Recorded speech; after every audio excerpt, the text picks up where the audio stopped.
Hello there, this is Vinny from the Creative Plans Co. Thank you for purchasing the standard budget spreadsheet. In this guide, I will show you how to use your new budget planner in both Google Sheets and Microsoft Excel. Although this tutorial uses Google Sheets, please bear in mind that the steps I'm showing you also apply to Microsoft Excel. For this tutorial, I will be using the standard monthly budget spreadsheet in red color. However, please note that the instructions in this video also apply to all variants and colors of the standard budget products. This includes the weekly, bi-weekly, and paycheck versions as well. Since this spreadsheet is available in multiple budget periods, so there's a monthly, bi-weekly, weekly, and paycheck version of this spreadsheet, I will refer to this as the budget period throughout this tutorial. Bear in mind that no matter the version you have purchased, the steps in this tutorial still apply. Let's start with data protection. At the bottom of the window, you will notice that some tabs are locked. These protections are in place to prevent accidental editing of cells that contain formulas, which are also marked with background colors. But don't worry, all the cells where you need to enter data are completely editable and are represented with a white background. If you would like to remove this protection in Google Sheets, go to Data in the top menu, then select Protect Sheets and Ranges. From there, click on the tab name, then click the trash icon to delete the protection. In Excel, go to Review in the ribbon and select Unprotect Sheet or Pause Protection if you're viewing Excel through the browser version. The standard spreadsheet is not just for tracking your income, expenses, bills, savings, investments, and debts. It also includes a subscriptions tracker and a smart calendar, both of which are connected to your budget dashboard.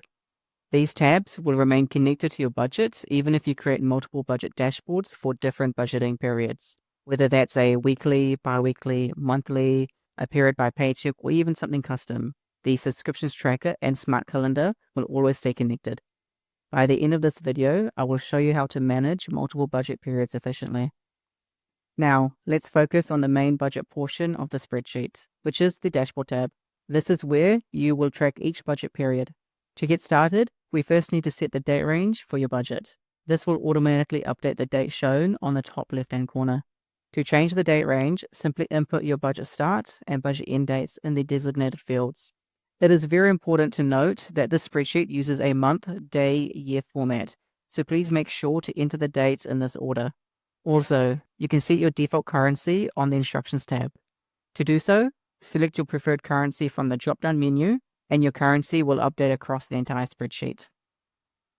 The standard dashboard allows you to track various financial categories. This includes income, expenses, bills, savings, debt, subscriptions, and investments. In each section, under the category column, you can customize your categories. The categories for subscriptions are linked to its respective tracker and cannot be set through the dashboard. We will explore shortly on how you can set your subscriptions, but please note that editing through the dashboard will present errors. For the other categories, I have given a few examples, but you are more than free to delete or even create your own categories as needed. For each category, you will find an expected column where you need to enter your budgeted amounts for the budget period. For example, if you expect to receive $5,000 for the period, enter that amount under the expected column in the income category. If you plan to spend $200 on food, enter $200 in the expenses category. Once you have filled out all of your expected amounts for income, debt, savings, expenses, bills, and investments, you will see a summary in the cash flow summary table. This shows the total amount that you expect to have at the end of the period if you follow your budget exactly to the T. If you have any leftover funds from a previous period that you would like to include in the current period, simply enter the amount in the rollover field of the cash flow summary table. Once your budget is set, you can start tracking actual transactions for the period.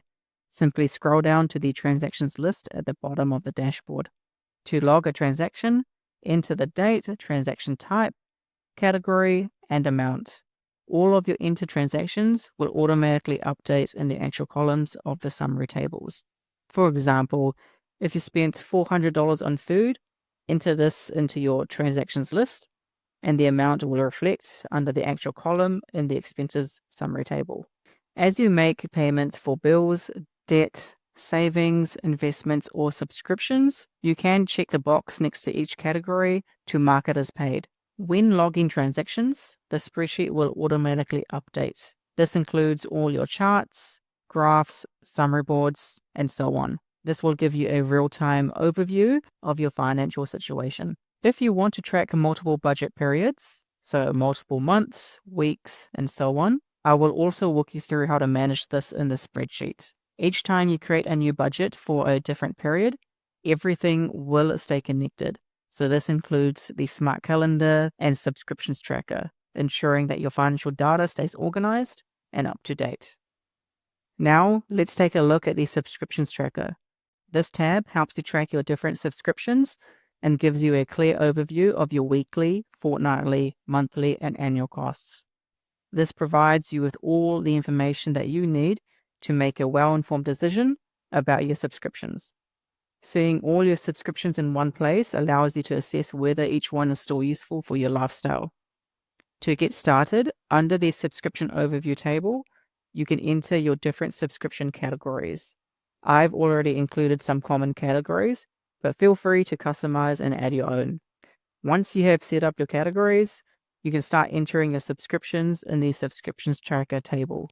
For each subscription, you will need to input the subscription name, the category it belongs to, the billing period, so weekly, monthly, etc., the date of your first payment, or the date of your next payment if it is a recurring subscription.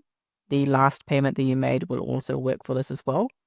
Next, the date of your last payment if it's known, if you expect your subscription to end. If not, you can simply leave it blank. And last of all, the cost of the subscription based on the billing period that you have selected. And that's it. The template will automatically calculate the weekly, fortnightly, monthly, and annual costs based on the information that you have entered into the billing cycle and price columns. It will also automatically update all your dashboards and the smart calendar with this information. As you can see, the smart calendar has automatically displayed the due dates for all the subscriptions that we just set up. This calendar will show all the due dates for all your subscriptions for up to 10 years. The best part is that the smart calendar requires no additional setup beyond adding your bills and subscriptions in their respective trackers. From here, you can simply scroll through the calendar to review upcoming due dates. This helps to ensure that you plan ahead and never miss a payment. If you would like to add your paydays to the calendar as well, just enter those dates into the paydates table right here. There's also a space provided for you to add in any notes into your calendar, and this way you can have everything in one place for easy reference. Last of all, let's talk about how you can budget for the next budget period. So what I mean by this is if you are currently using the spreadsheet to budget for January, this will show you how you can budget for February, March, and so on. If you're budgeting for a certain week, this will show you how you can set up a budget for the following week, and so on. Please note that for the smart calendar and subscription tracker, there is no need to duplicate these tabs for each new budget period.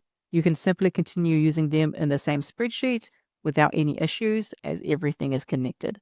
The only tab that you need to set up again is the budget dashboard, as it only covers a specific period. To duplicate to the dashboard in Google Sheets, right-click on the tab name and select Duplicate. From there, you can rename the tab to reflect the new budget period. In Excel, right-click on the tab, select Move or Copy, check the box for Create a Copy, and then click OK. Be sure to double-check the tab name and change it if necessary. Once duplicated, you can customize your categories. If you copied from a previous budget, you will need to clear the previous budgets and transactions to prepare for a new period. As you can see, this budget contains information from the previous period, so we simply just need to clear all that out. To make things easier, I recommend keeping a master copy of the original dashboard, so you always have a blank, unaltered version to duplicate from for future periods. Entering the categories again should be very quick and straightforward.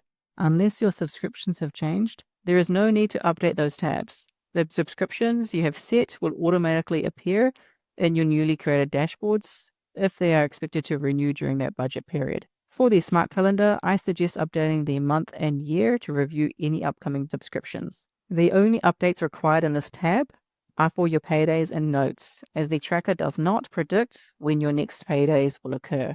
If you no longer need past paydays and notes, simply remove the old entries and add new ones. And that's a wrap. If you ever need to revisit any of the steps in this tutorial, feel free to check out the written guide in the instructions tab within your template. I hope this walkthrough has been helpful for you. If you have any questions along the way, please do not hesitate to reach out. If you are enjoying the spreadsheet, please consider leaving a review. Your feedback really helps support my small business and allows me to continue creating tools to help you with your financial journey. Thank you so much for trusting the Creative Plans Co. with your budgeting needs. I'm wishing you all the best as you take control of your finances.